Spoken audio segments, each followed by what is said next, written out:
If you're an inquisitive person, you ask questions every now and again that cause a glitch in the globalist matrix. One of these that I did many years ago in my days as a student was ask the question, what if multiculturalism doesn't work?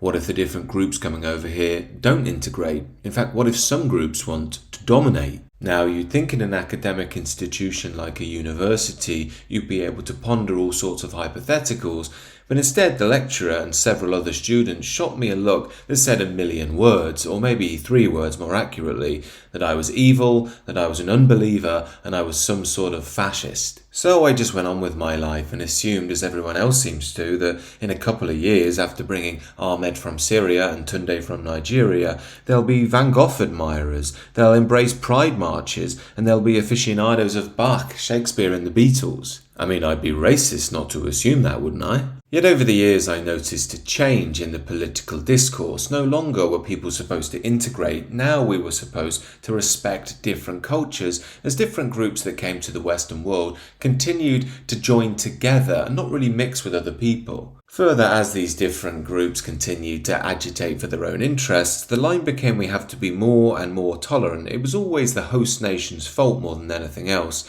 This of course led to more problems, which led David Cameron and Angela Merkel to state that multiculturalism had failed. I remember at this time, perhaps naively, thinking, okay, finally the mainstream's getting it, we can have a sensible conversation on what sort of country we want to build, about integrating people into a broader society, or what sort of future we want. Yet in response to this, Merkel and Cameron, as well as the rest of the Western nations, did the most bizarre thing. Instead of taking stock and considering the future, they just implemented yet more mass immigration at even higher levels and hammered the tolerance line even more. And again, if you noticed this and called it an unwise policy, you'd be called the same things: an evil person, an unbeliever in the progressive model, a fascist. However, it was around this time where, personally for me, the isms, the phobias and the ists started to lose their power on me. I'd been through something of a religious conversion at the time, and that was very powerful because it allowed me to look into myself and say, are my actions driven by hate or the truth? Now, while I try to be truthful, I may not always be accurate, so please let me know in the comments if you think any of my thinking is flawed here.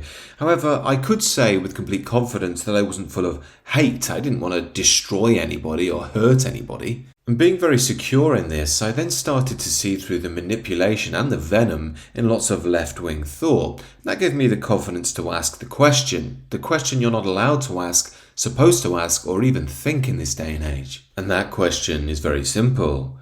Do the Europeans have a right, or not, to not want to be a minority in their own continent? Now, in even asking this question, I can hear the screams of the Guardianistas and the BBC types. How dare you! I am sure to them I am evil, I'm an unbeliever in the present ideology, and I'm some sort of fascist. They assume that you've got some piece of your soul missing somehow. I can say, with my hand to God, that I don't want to start any wars, I don't want to subjugate any peoples, I don't believe I'm innately supreme over any other racial or ethnic group, I don't hate anybody, and I'm not full of anger. Just seems to me to be a sane and rational question to ask, which is very important, extremely important in fact, for the future. Further, personally I feel on quite stable ground asking these questions because I've always been very fond of the Perennial philosophy. The Perennial philosophy states that there's essentially a mystical truth to life which is interpreted differently via lots of different societies and cultural traditions. For instance, in India you have the ancient Vedic tradition which is channeled through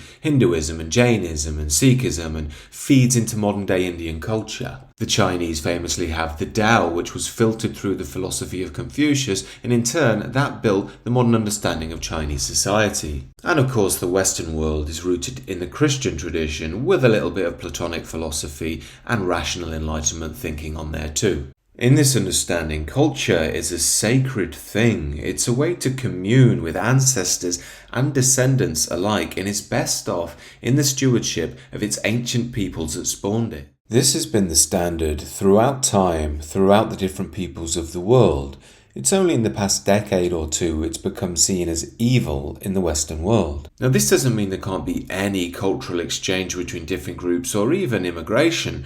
What it means fundamentally is that you're best off maintaining the cultural order you have in a chaotic world. This is why personally I'd like to see the cultures of the world strengthened and buttressed. Ironically enough, I actually admire real diversity rather than the fake version the globalist powers have forced on Western nations. But even if you could get this far with a modern day progressive, they'd probably just poo-poo your argument anyway by stating that no change is fundamentally going to happen anyway and we need to up immigration. Yet if you look at the actual facts, you'll see countries like the UK, France, Germany, Sweden already have the natives becoming, if not already become, minorities in their own capital cities. Second to that, due to a largely manufactured cultural collapse, as well as a crisis of meaning, people in Western nations simply aren't giving birth anymore, and immigrant birth rates are very high. And yet with millions of immigrants coming into Europe every single year, it's a matter of decades before the European peoples will be a minority in their own continent. And again, if there are Europeans out there who think this is all a great thing and I'm evil, an unbeliever and a fascist, that's absolutely fine. But my point is very simple. We should be allowed to have an open and rational conversation on the future of our continent, with our children in mind and our ancestors in mind, to find the best resolution. Yet we're never allowed to have this conversation. In fact, you're not even allowed to raise this conversation. And that means that we're left with an implicit choice. On the one side, you can be a good modern globalist person and go along with all this and think it's all great, it's always great, everything's great.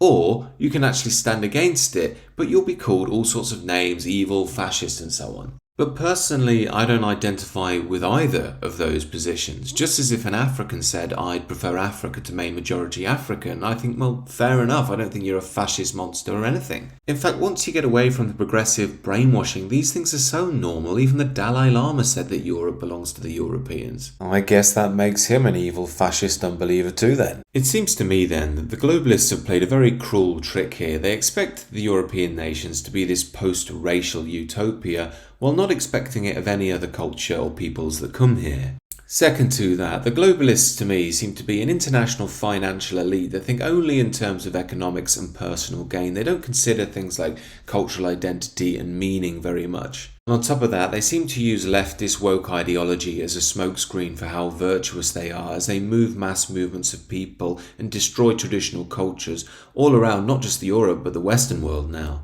However, we have seen some forces stand up to that, such as China and the Islamic world, and there's a lesson to be learned there. If you're culturally cohesive, committed and strong, you can mount a fight back. And of course, they're going to call you all sorts of ists and isms and phobes. But as Europeans, we have every right to stand up and say, this is our sacred cultural inheritance of Europe here. We deserve a say on its future. In my eyes at least, great cultures, traditions and peoples should not be in the hands of international market men nor left-wing ideologues. These are just my thoughts, however. Do let me know what you think down below and do consider subscribing to the channel.